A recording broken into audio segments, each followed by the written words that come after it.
sister, even at a christening. She looked very odd, too.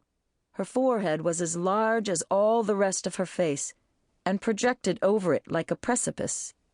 When she was angry, her little eyes flashed blue. When she hated anybody, they shone yellow and green.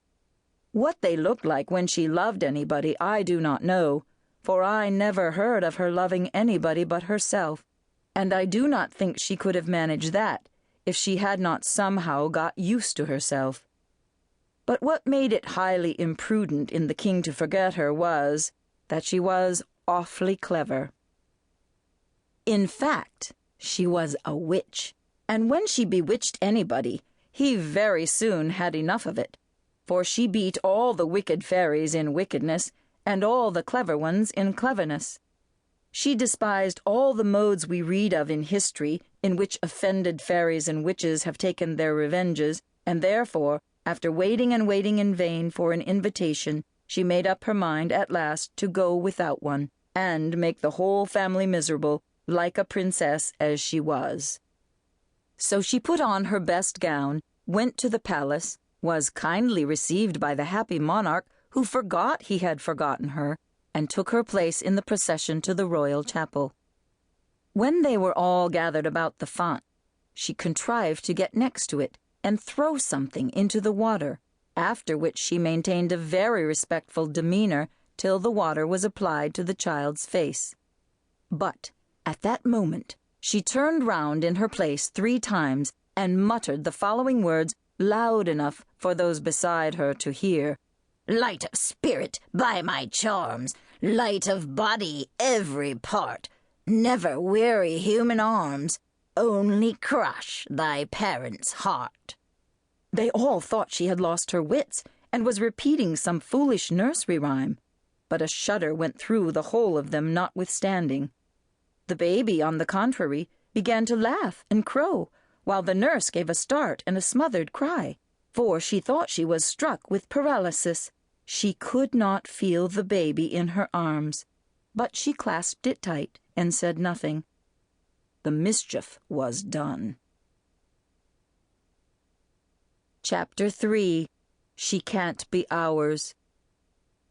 Her atrocious aunt had deprived the child of all her gravity.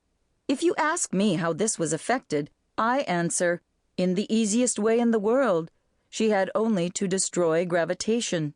For the princess was a philosopher, and knew all the ins and outs of the laws of gravitation as well as the ins and outs of her bootlace.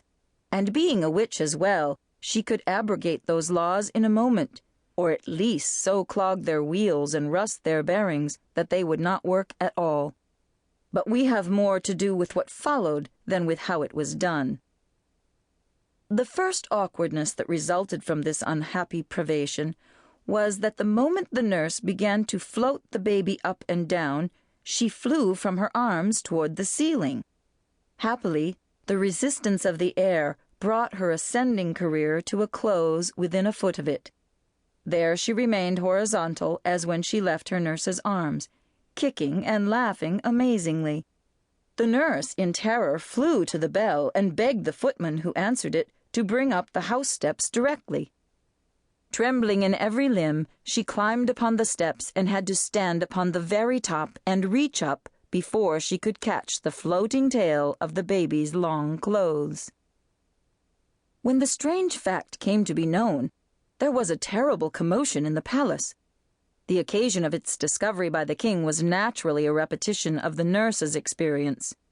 Astonished that he felt no weight when the child was laid in his arms, he began to wave her up and not down, for she slowly ascended to the ceiling as before, and there remained floating in perfect comfort and satisfaction, as was testified by her peals of tiny laughter.